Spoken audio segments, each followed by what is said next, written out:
If melody is how music works horizontally, harmony is how it works vertically, with two or more parts occurring simultaneously to add additional support to the melody in the form of supporting ideas or of chords.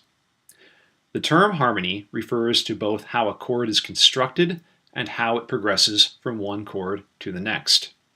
A chord is simply a group of three or more pitches that occur at the same time. They're generally perceived as one unit while the melody is heard separately, although the notes of a chord can be broken up into an ascending-descending pattern called an arpeggio. When discussing harmony, the two most common terms to know are consonance and dissonance. Consonant chords are chords that sound very stable. You can feel a sense of arrival, rest, or resolution when you hear one.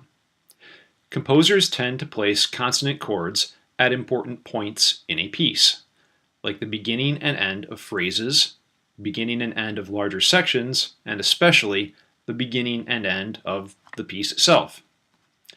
Dissonant chords are unstable groupings of notes that demand a resolution to something more stable. They usually sound kind of crunchy or out of tune. Moving from dissonant to consonant is how most pieces proceed, creating tension and then resolving it. Just be warned that again, this is somewhat influenced by culture. Historically, chords that have previously been regarded as dissonant have come to be seen as more stable and consonant, especially by the beginning of the 20th century.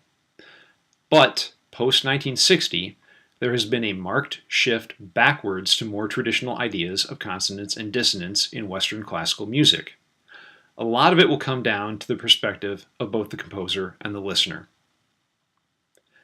As an example of consonance, there are few better pieces to look at than Mozart's Eine kleine Nachtmusik. For dissonance, we'll look at the beginning of the second movement of Alban Berg's Violin Concerto. Keep in mind, these are very extreme examples. It will not always be this obvious.